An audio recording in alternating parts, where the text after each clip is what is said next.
Maeva, welcome back to the SHISEIDO Tahiti Pro presented by Outerknown. Heat 6 of the elimination round out in the water. Imaikalani I.deVault coming up against Rio Waida in this challenge. Winner goes into the round of 16. They're an amazing, perfect barrels, but they're easier to ride because they're not as intense. There's not that much water coming towards it. But he's an amazing tube rider, as we've seen it before. Here he is, gets one pump before grabbing the rail, travels over the foam ball, but gets caught up in there. So he's going to hand over priority to Imaikalani I.deVault, Rio Waida.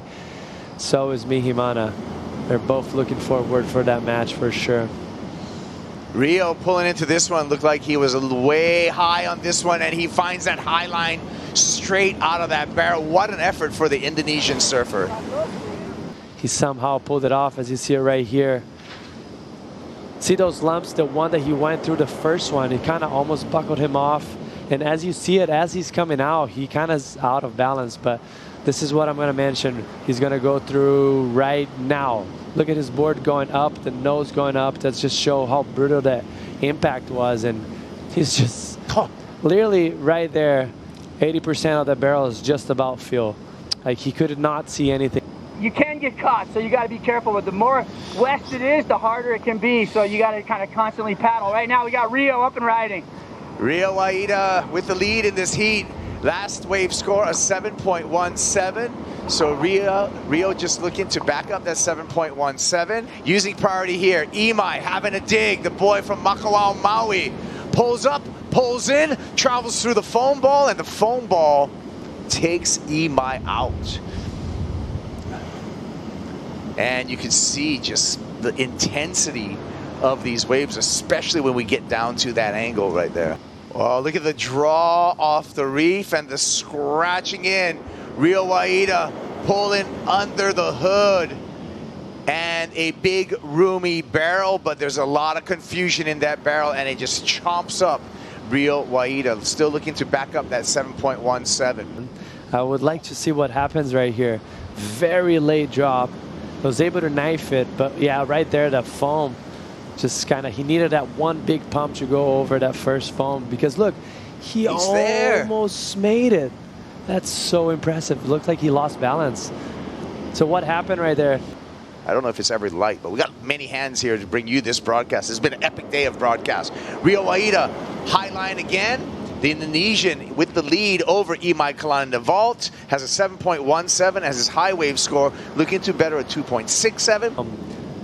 Pump to get that speed, and as we see here, Rio just smart surfing. He had no backup whatsoever. He had a look at the draw on this wave. Imai, couple of pumps. Oh, really late behind the lip there, and may have just got clipped on the entry, and now he's paying for it. And there's many waves behind that too. Tombstoning Channel Island surfboard right there. I wouldn't doubt that he's going to make the next one that we saw him not, when he went over the handlebars.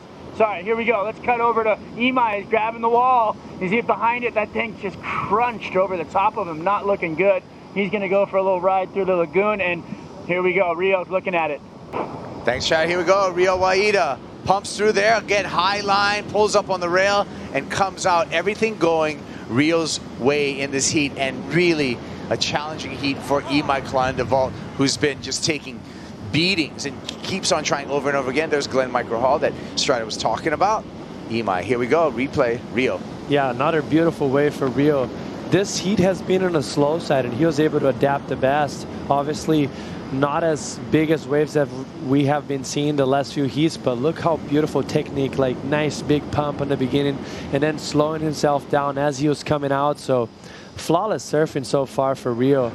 I guess if you pick it apart, the heat, he had one missed opportunity. That was the 2.67, which if you can even count that, let's see, he might get another one. Line up to yourself. Line up all to himself, delays the bottom turn. This one is going to go for a little tuck-knee drag there. Styly, another completion. It's cliche for me to say this, Jesse, but it really is rhythm, and the rhythm has been all on Rio's side. Some of the best, like probably the best wave he got so far. Let's see how deep he got. He stalled himself right there. Look how throaty that wave was. That was beautiful execution from him. and he's feeling comfortable. He knows he's in such a good situation right now. And look, he puts his leg. Great style, great technique right there. Lets the rail go on the end of it. Oh, look at the draw on this, just sucking off the reef, Jesse. So much water coming up the face right there. It seems like you're running on a treadmill, you know? Like there's so much water that it feels like you're going backwards even.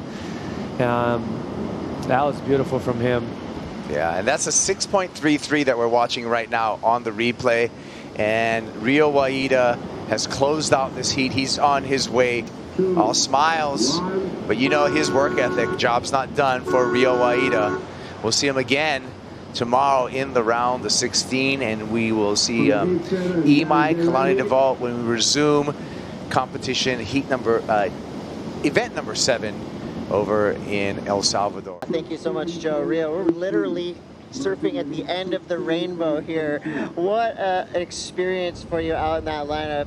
You described it like you were living in a dream. Yeah, definitely. I felt I was in the dream, you know. When I was in the barrel, I see, like I said, green room, and then the sun's like right to my face. It was bright, and then of course rainbows, and I see a lot of boats, and it's crazy. It feels like I'm in the dream, you know, just a little bit. I feel like I'm in the heaven or something, just a little bit, I don't know. But it was pretty scary, to be honest, but first I want to thanks to Micro. He's the guy that always tell me, just go, just paddle and go, head down, go. If the big sets come, just go. Like, don't even think and stuff. But I got a couple wipe out, and that kind of realized, oh, it was okay to fall off. It wasn't that bad that I was taught. You know, I thought it was going to be like my head to the reef and stuff, but it wasn't like that. It was just kind of like in the laundry, just getting soaked and stuff. So it was fun. In the rinse cycle, now I know you come from Paradise, but I've seen you here putting in the work. You're a real G. You paddle out here every day, no boat needed. Rio, what's it like to just grind it out and be rewarded with a heat win like that? Yeah, first of all, I have a small budget, so I got to paddle every day. It's not bad. It's kind of good warm up, you know, kind of, you know, just paddle and see everyone's passing by, just hey, blah blah blah, and then when I get to the lineup, of course, the wave's gonna be firing. Everyone's getting barrels and stuff. I get a little bit anxious, you know, but I don't know. It's been a dream, you know. I made the cut. Now I just want to push my level. I feel like today I pushed my limit, you know. I was scared of getting barrels here in Teahupo'o, but today I just head down and just send it. You broke through another barrier. You have tons of friends and family and fans all over the world. What do you want to say to them? Pertama, saya mau mengucapkan terima kasih banyak semuanya sudah dukung saya, dan round berikutnya saya akan lebih semangat, dan ya terima kasih dan tetap dukung. Terima kasih. Yeah, Rio. Suksama, thank you so much. Rio Waida, what a